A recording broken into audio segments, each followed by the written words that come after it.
Really? You mean social justice warriors don't watch TV shows that pander to them? It's almost like they don't watch movies that pander to them. It's almost like they don't buy comics that pander to them. It's almost like they don't care about the thing that they are outraged about. You see, Jeremy, that's not the whole truth. The truth is, there are not a lot of social justice warriors around. This is the funniest thing that most people do not really understand. There are not really a lot of them around to make really a difference, and that's the funniest thing. But to point out what I mean, how often will you appear in the newspaper, and how often will somebody from some European royal house appear in the newspaper? He will appear way more often, and when you have just as an information the newspaper, you could come to the conclusion that the whole world is pretty much populated by royal family, because you read about them all the time. And that's the thing. The media portrays the SJW ideology as some kind of a dominant ideology, and more or less all the people around are SJWs. And a lot of companies fell for that. When I think it was Coca-Cola or Pepsi-Cola, and they made this strange ad that was very SJW, and they crashed and burned with that, because they thought that more or less all the people are SJWs. The same is true, especially in the European politics, when some parties try to pander to one certain SJW group. It was especially true in Central Europe with all the green movements. They tried to push feminism and so on. I think it was 2 elections ago when they said, yeah, we implemented feminism completely, so we will have now the absolute majority. We will jump from 10% to 50%, because 50% of the people around are women, and they crashed and burned.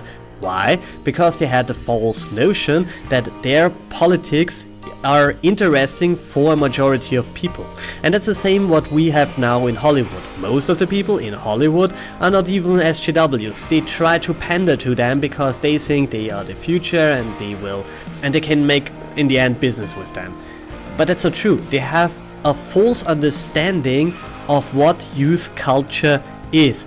Or in other words, let's say they were correct for the 2000s, but since about 2010 there is a difference.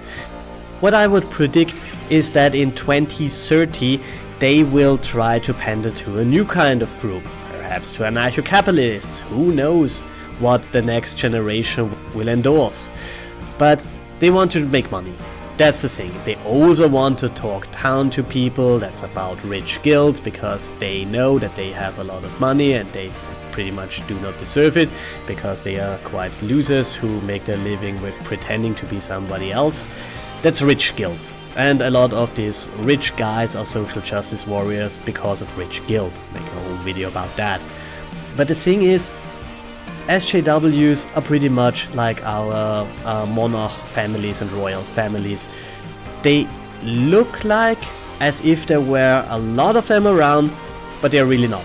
And if you are a car company and you say, oh, I make a product that is especially for the royal families, it will crush and burn, because there are not a lot of them around. I mean, a lot of them are pretty rich and they could afford to make a difference. But in the end, if you add everything up, it does not.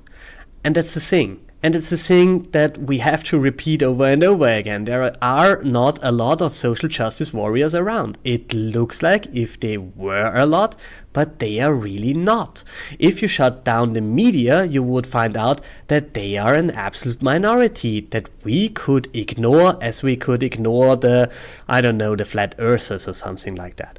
If the media would tell us all day long that flat earthers are so important and they have an important message and blah blah blah blah blah, you could believe that your neighbor believes in this nonsense. But the thing is, I know some social justice warriors, and most of them have ridiculous motivation to be that. A lot of them are just suffering from rich guilt. It's the rich crowd that are absolutely in the social justice things.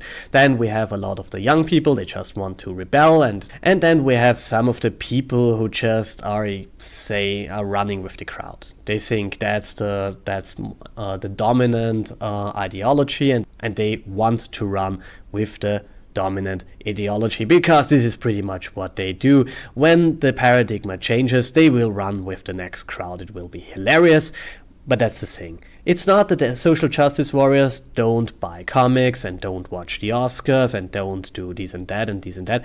The thing is, they're not a lot. That's the thing. They can't make a difference because they are quite loud, as are the royal families, but there are not a lot around of them. And this is something that changes your perspective to a degree when you see that they are an unimportant minority, and if you just ignore them, we solved the whole issue with them.